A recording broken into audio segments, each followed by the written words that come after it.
بسم الله الرحمن الرحيم. أهلا وسهلا بيكم. أنا المهندس محمد نجم وأنت بتشوف قناة علمني على اليوتيوب. أهلا وسهلا. رمضان كريم وكل سنة وأنتم طيبين ويا رب يعيد علينا وعليكم الأيام بالخير. التصميم ده إن شاء الله هنعمله النهاردة تصميم بسيط وجميل وهيكون مفيد ليك إن شاء الله. بس تعالوا كده نجيب التصميم ده هنا كده في الأول عشان يكون ريفرنس لينا نقدر نسحب الداتا بتاعتنا منه. أول حاجة أنا عايز أعملها، عايز أخد لون الخلفية. باجي هنا كده أنشط اللاير بتاع الباك جراوند وباجي على قائمة فيل واضرب فيل او شيفت F5 وافتح السهم ده كده واختار كلر واقول له اوكي. خدنا نفس درجة اللون. هاجي برضو على التكست هنا اكتب رايز. طيب علشان خاطر يجيب معاك نفس التأثير، لازم الخط يكون سميك. تمام. تعالوا كده نختار خط مثلا، متهيألي فرانكلين ده هيبقى كويس. نكبر بقى الحجم اللي احنا عايزينه. طبعا دي بترجع ليه؟ لذوقك انت في التصميم او انت عايز تعمل ايه من التصميم. ماشي.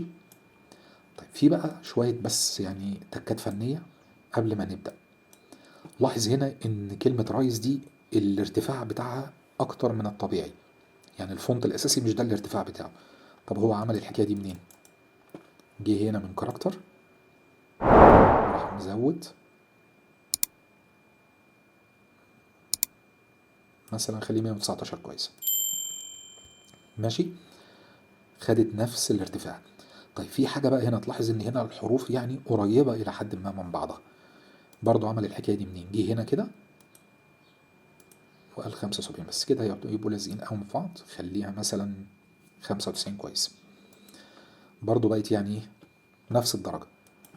ماشي. طيب انا دلوقتي عايز بقى ابدا اسحب داتا الالوان بتاعتي. اول حاجه بعملها باجي انشط اللاير، اعمل عليه دبل كليك واعمل زوم هنا. تمام. واجي على اللون دوت واضرب عليه واقول له لو سمحت اسحب لي اللون ده. اوكي. وبعدين اقول له صح، كنترول زيرو، ادي الرايز بتاعتي.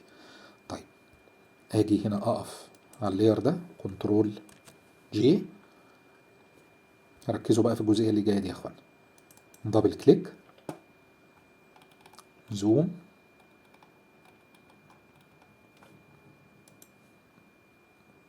واسحب اللون ده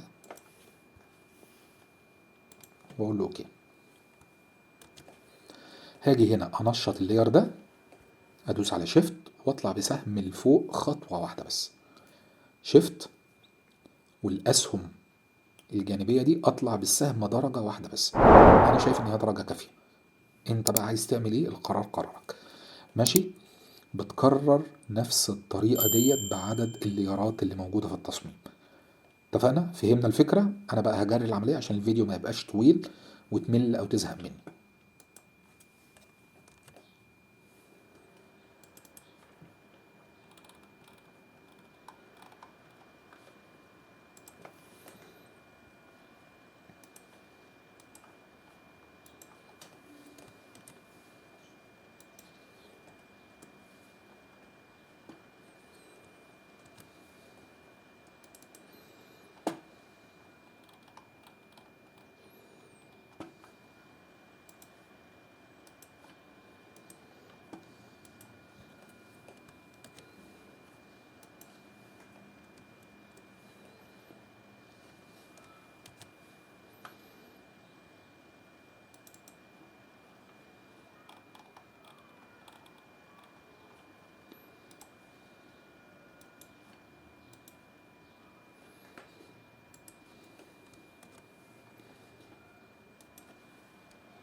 تمام.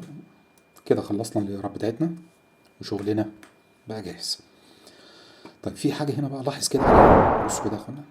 تلاحظ ان الطبقة اللي فوق دي فيها عمق شوية، واخدين بالكم؟ طب العمق ده ناتج من ايه؟ هو عمل لها افكت، هاجي انشطها كده عشان اعرف ان انا واقف صح اهو. تمام، اعمل عليها دبل كليك. بس ثواني الاول اجيبها لكم يعني ايه،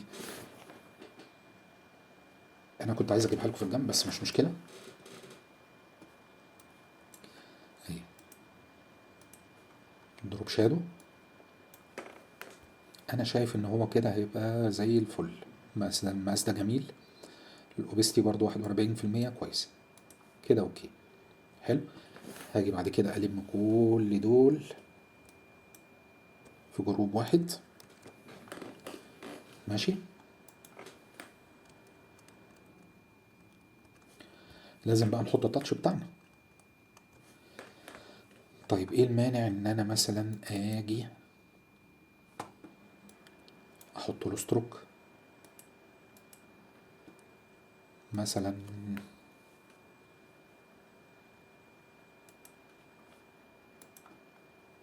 تمام، ونقول له اوكي. طيب برضو لو عملنا له، طب احنا ممكن نعمل له حاجه كويسه كمان، ممكن نحط له دروب شادو.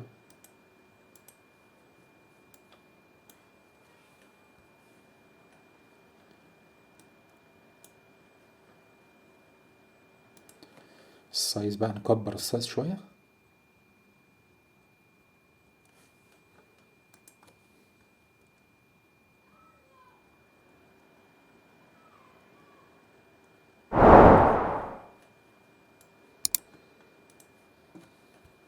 نقول له اوكي، تمام.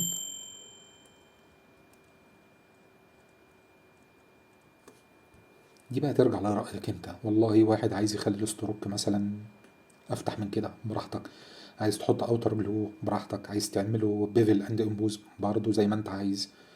الحكايه كلها هنا حريه وعلى حسب الاذواق، ماشي. طيب تعالوا بقى نكتب النص الجانبي مثلا. لا ده كده يبقى كبير قوي.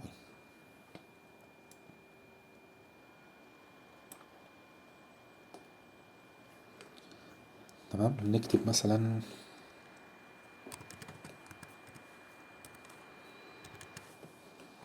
كرييتيف مثلا، ماشي يا سيدي، متشكرين.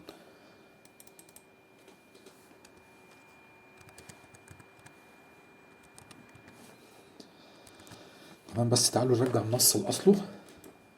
خليه هنا كده 0، والارتفاع بتاعه رجعه تاني مثلا 100. تمام،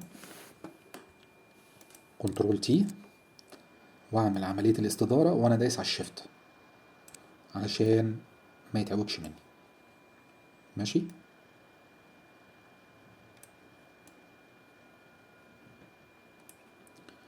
تمام، واجي الت واسحب نسخة، كنترول تي وانا دايس على الشيفت، اعمل الاستدارة برضو بتاعتي. نكتب مثلا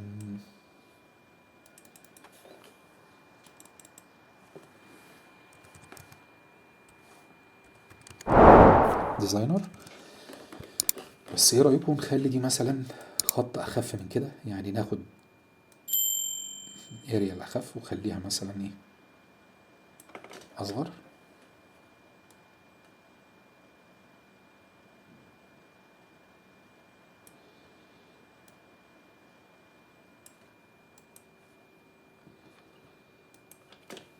تمام، ونسحب النص هنا كده.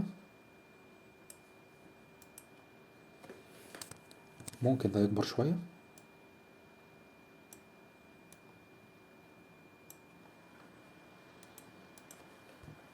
تمام، لحد كده التصميم انا شايف انه طالع بطريقة مرضية جميلة، الى جانب التاتش اللي احنا حطيناه، فيعني ادت منظر جمالي شوية الى حد ما.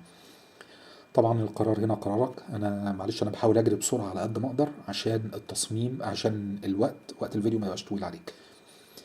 إيه براحتك بقى، في والله ناس ممكن تيجي النصوص دي تحط لها افكتات، دروب شادو، يعمل له ستروك، يعمل له اوتر جلو، يعمل له انر جلو، براحتك.